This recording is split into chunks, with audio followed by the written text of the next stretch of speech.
പഹൽഗാം ആക്രമണത്തിൽ പങ്കെടുത്ത ഭീകരവാദികളെ പിടികൂടാൻ പാരാ കമാൻഡോകളെ പീർപഞ്ചാൽ മലനിരകളിൽ എയർ ഡ്രോപ്പ് ചെയ്തു. തെക്കൻ കാശ്മീരിൽ ഉടനീളം പ്രത്യേക ദൗത്യ സംഘത്തിന്റെ നേതൃത്വത്തിൽ തെരച്ചിൽ ഊർജിതമാണ്. വിവരങ്ങളുമായി നന്ദഗോപൻ ചേരുകയാണ്. നന്ദഗോപൻ, ഈ മേഖലയിൽ എങ്ങനെയാണ് സൈന്യത്തിന്റെ ഒരു ഓപ്പറേഷൻ?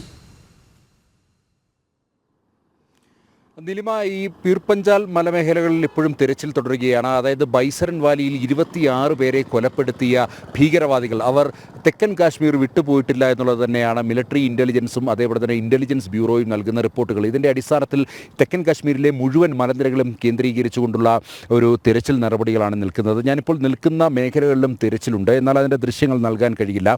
ഈ പീർപഞ്ചാൽ വനമേഖലയിൽ കഴിഞ്ഞ ദിവസം ഉപഗ്രഹ ചിത്രത്തിൽ അസ്വാഭാവികമായ ചില നീക്കങ്ങൾ ശ്രദ്ധയിൽ പ്പെട്ടിരുന്നു.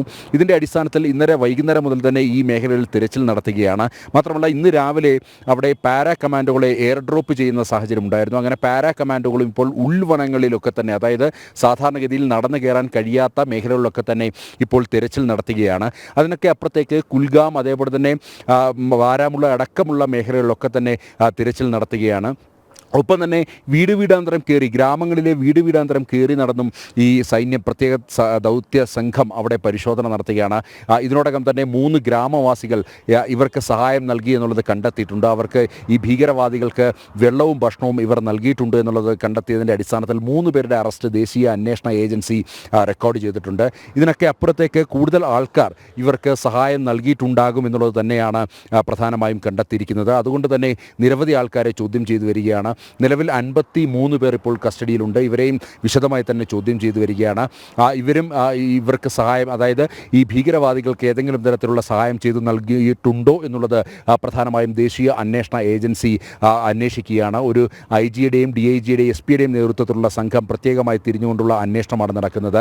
നമുക്ക് ദൃശ്യങ്ങളിൽ കാണാം ഓരോ വനമേഖലകളിലും എത്രമാത്രം ഭീകരമായ വനങ്ങളാണ് ഈ മേഖലകളിലുള്ളതെന്നുള്ളത്. വനത്തിൻ്റെ താഴ്വരയിലായിട്ട് പ്രധാനമായും ഗ്രാമങ്ങളുണ്ട്. അങ്ങനെ ഗ്രാമങ്ങളിലും വനങ്ങളിലും ഒക്കെ തന്നെയായി ഒരേപോലെ ഉള്ള ഒരു തിരച്ചിൽ നടപടികളാണ് ഇവിടെ പുരോഗമിക്കുന്നത്. ഉടൻ തന്നെ ഈ ഭീകരവാദികളെ ജീവനോടുകൂടി തന്നെ പിടികൂടാൻ കഴിയുമെന്നുള്ളതാണ് പ്രത്യേക ദൗത്യസംഘം വ്യക്തമാക്കുന്നത്. അതിനുള്ള നടപടികളാണ്. കാരണം അവരെ വധിച്ചു കഴിഞ്ഞാൽ പ്രത്യേക ഒരു തെളിവുകൾ നഷ്ടപ്പെടുമെന്നുള്ളത് കൊണ്ട് തന്നെയാണ് പ്രധാനമായും ഇവരെ ജീവനോടുകൂടി പിടികൂടാൻ വേണ്ടിയുള്ള നീക്കങ്ങൾ നടത്തുന്നത്. പലപ്പോഴും ഈ ഭീകരവാദികളുടെ അടുത്തേക്ക് പോലും ഈ പ്രത്യേക ദൗത്യസംഘം എത്തിയിരുന്നു. ഒരു ഘട്ടത്തിൽ ഭീകരവാദികളുമായി ഏറ്റുമുട്ടുന്ന സാഹചര്യം ഉണ്ടായിരുന്നു. എന്നാൽ ഇതുകൊണ്ട് ഈ ഒരു സാഹചര്യം, അതായത് അവരെ ജീവനോടുകൂടി പിടികൂടേണ്ട ഒരു സാഹചര്യം നിലനിൽക്കുന്നതിനാൽ തന്നെയാണ് ഒരു കാരണവശാലും അവരെ ആക്രമിച്ച് കൊലപ്പെടുത്തുവാൻ വേണ്ടി ഈ പ്രത്യേക സംഘം തയ്യാറാകാത്തത് എന്നുള്ളതാണ്.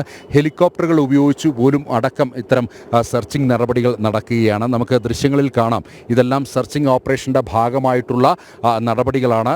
എന്നാൽ അത് എവിടെയാണെന്നോ അല്ലെങ്കിൽ ഏത് ഭാഗത്താണെന്നോ നമുക്കിപ്പോൾ വെളിപ്പെടുത്താൻ കഴിയാത്ത സാഹചര്യമാണ്. ബ്രോഡ്കാസ്റ്റ് മിനിസ്ട്രി അതിനുള്ള പ്രത്യേക നിർദ്ദേശം, ഒരു കാരണവശാലും സെർച്ചിങ് ഓപ്പറേഷൻ എവിടെയാണെന്നോ എങ്ങനെയാണെന്നോ ഉള്ളത് നൽകരുത് എന്നുള്ള പ്രത്യേക നിർദ്ദേശം നൽകിയതിനാൽ തന്നെ നമുക്ക് ഏത് ഭാഗത്താണ് ഇത് നടക്കുന്നത് എന്നുള്ളത് ഇപ്പോൾ വ്യക്തമാക്കാൻ കഴിയില്ല. ഏതായാലും ഇത്തരം ഹെലികോപ്റ്ററുകൾ ഉപയോഗിച്ചുള്ള നിരീക്ഷണവും അതേപോലെ തന്നെ പ്രത്യേക ദൗത്യ സംഘം വീടാന്തരവും അതേപോലെ തന്നെ ഗ്രാമങ്ങൾ കേന്ദ്രീകരിച്ചുമൊക്കെയുള്ള ഇങ്ങനെ അന്വേഷണം പുരോഗമിക്കുകയാണ്. ഉടൻ പിടികൂടും എന്നുള്ളത് തന്നെയാണ് ഈ പ്രത്യേക ദൗത്യ സംഘം വ്യക്തമാക്കുന്നത്. അങ്ങനെ ഈ ഭീകരവാദികളെ പിടികൂടാനുള്ള ഒരു നടപടികൾ പുരോഗമിക്കുമ്പോൾ ദേശീയ അന്വേഷണ ഏജൻസിയുടെ അന്വേഷണവും ഇതുമായി ബന്ധപ്പെട്ട അന്വേഷണവും പുരോഗമിക്കുകയാണ്. അന്വേഷണത്തിൽ കാര്യമായ പുരോഗമനം ഉണ്ട് എന്നുള്ളത് തന്നെയാണ് ദേശീയ അന്വേഷണ ഏജൻസി വ്യക്തമാക്കുന്നത്. ഇതിനോടകം തന്നെ ബൈസരൻ താഴ്വരയിൽ ഈ അന്ന് നടന്ന സംഭവം വീണ്ടും പലതവണ പുനരാവിഷ്കരിക്കുകയും അതിൻ്റെ 3D മാപ്പിംഗ് അടക്കം നടത്തുകയും ചെയ്തു. ദേശീയ അന്വേഷണ ഏജൻസിയുടെ ഡയറക്ടർ തന്നെ നേരിട്ട് അവിടെ എത്തി ഇതുമായി ബന്ധപ്പെട്ട കാര്യങ്ങളൊക്കെ തന്നെ വിലയിരുത്തുകയും ചെയ്തിരുന്നു. നീലിമ, ഭീകരർക്കായി വലിയ തെരച്ചിലാണ് സൈന്യത്തിന്റെ ഭാഗത്തു നിന്നും ഉള്ളത്. നന്ദഗോപനാണ് വിവരങ്ങൾ പങ്കുവച്ചത്.